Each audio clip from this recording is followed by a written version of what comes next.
Aujourd'hui, je ne vais pas vous parler d'une affaire irrésolue ou d'un tueur en série, mais des spots étranges qui se cachent à Amsterdam.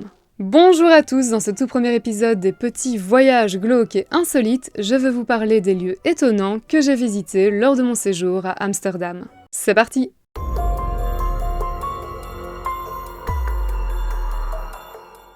Alors, je suis partie à Amsterdam au mois de juillet avec un de mes meilleurs potes et nous avons débuté notre petit séjour à Amsterdam par la visite de Micropia, un endroit qui risque de vous couper un tout petit peu l'appétit.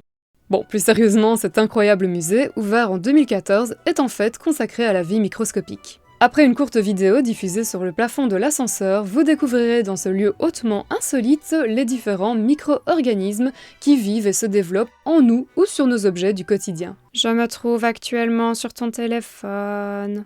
Dans ce musée, vous aurez également l'opportunité d'observer des fourmis, cependant évitez de mettre vos doigts, c'est mieux. Vous pourrez aussi observer au microscope des petites bébêtes ou tenter de soigner des malades. RIP madame, nous n'étions pas très doués.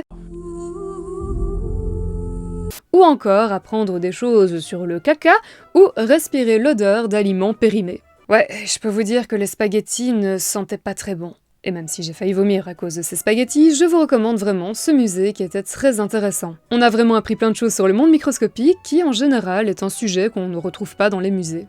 Au début de la visite, on a également reçu ceci, en fait, un peu partout dans le musée, il y a des tampons, et le but est de collecter toutes les bactéries et les microbes qui s'y cachent. Et j'ai trouvé l'idée vraiment sympa, ça rend la visite du lieu vraiment très ludique. Le deuxième lieu que nous avons visité est de loin mon préféré, et vous allez vite comprendre pourquoi. Voici le Cat & Cabinet, un musée dans lequel vous découvrirez une multitude d'objets à l'effigie de nos amis poilus. De la momie égyptienne au costume de la comédie musicale Cats en passant par ce portrait de Lénine, fou et folle au chat, vous trouverez de tout au Cat & Cabinet. En fait, ce musée fut fondé en 1990 par l'antiquaire Bob Meyer suite au décès de son chat adoré. Il a accumulé tous ces objets dans sa magnifique demeure et c'est un vrai régal pour les yeux de pouvoir les admirer aujourd'hui. Et en plus, regardez, il y avait de vrais chachas, c'était trop bien.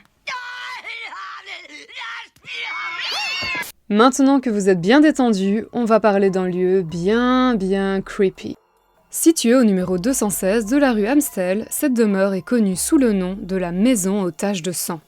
Au XVIIe siècle, Koenraad van Bonichen, ancien maire de la ville d'Amsterdam, devient un peu foufou et commence à représenter des symboles kabbalistiques sur la façade de sa demeure. Ce qui, entre nous, est un comportement assez étrange, mais ce n'est pas tout car, selon les rumeurs qui circulent à l'époque, c'est avec son propre sang qu'il dessinerait ces symboles.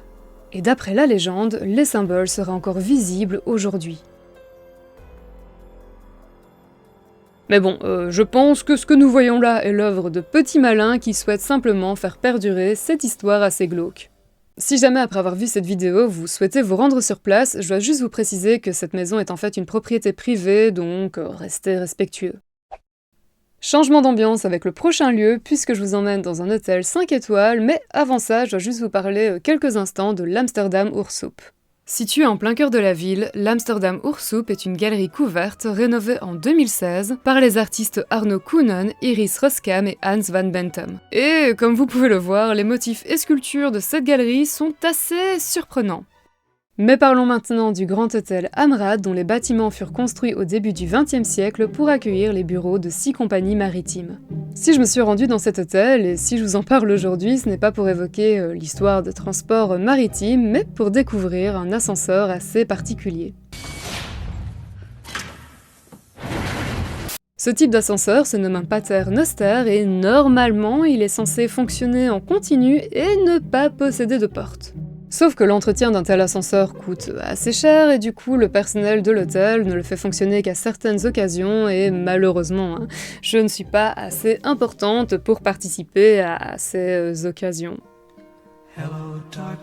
Et ils ont rajouté des portes en verre pour un peu plus de sécurité. Du coup, voici normalement à quoi doit ressembler un Pater Noster à l'ancienne, et d'ailleurs, pour la petite anecdote, si j'ai bien compris, le nom Pater Noster vient du fait que cet ascenseur ressemble à un chapelet, et qu'est-ce qu'on récite notamment lorsqu'on tient un chapelet? Le Notre Père, le Pater Noster en latin. Et maintenant que vous voyez ce type d'ascenseur fonctionner, vous comprenez sans doute pourquoi l'hôtel a trouvé judicieux de rajouter des portes en verre. Mais ne quittons pas tout de suite cet endroit car l'hôtel possède une autre merveille. Regardez-moi ce plafond. Cette verrière est un vrai petit bijou et nous rappelle que le bâtiment appartenait à l'origine à plusieurs compagnies maritimes. D'ailleurs, au même étage, vous découvrirez également les anciens guichets qui permettaient aux futurs voyageurs d'acheter leurs billets. Alors, à ma connaissance, il n'y a pas de visite organisée par l'hôtel, sinon on a pu s'y balader librement, c'est parce qu'on a demandé à l'accueil si on pouvait jeter un petit coup d'œil, et ils ont accepté. Donc je ne sais pas du tout s'ils acceptent tout le temps, mais demandez toujours, on ne sait jamais.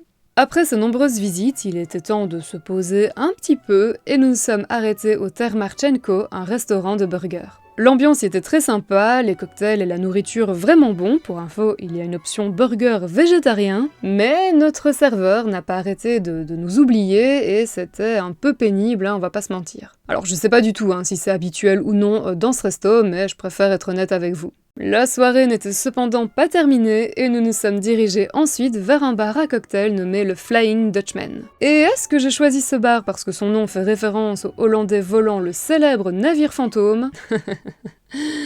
Ah oui, totalement. Je vous recommande vraiment ce bar, le personnel était super sympa et les cocktails savoureux. Et enfin, le dernier lieu de cette première journée à Amsterdam que je dois vous présenter, notre hôtel. Vous allez voir, il est assez surprenant, surtout la chambre. Donc voici l'entrée de l'hôtel Nototel, voici l'intérieur de l'hôtel Nototel, et voici notre chambre à l'hôtel Nototel. Ah, vous ne l'avez pas vu? Attendez, je vous repasse les images. Et donc voici notre chambre à l'hôtel Nototel, et oui, elle était dissimulée derrière la bibliothèque.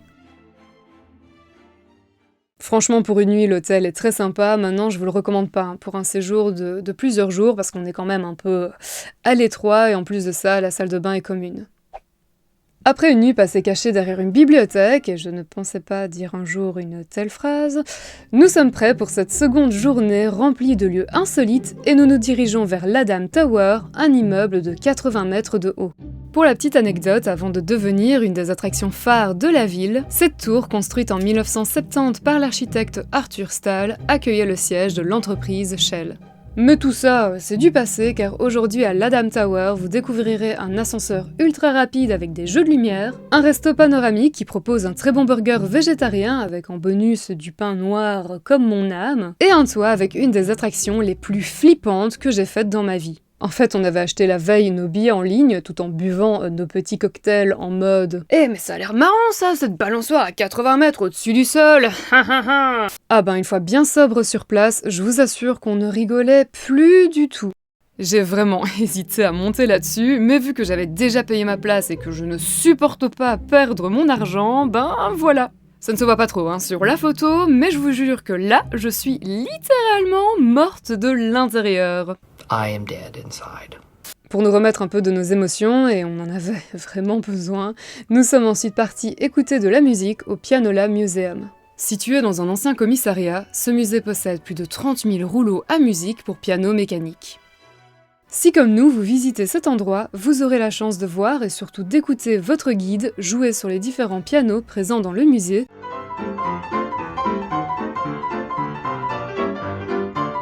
et vous aurez également l'opportunité d'essayer vous-même un pianola, c'est-à-dire un mécanisme adaptable permettant de transformer un piano en piano mécanique. Et je peux vous dire que faire bouger les pédales en rythme est loin d'être facile.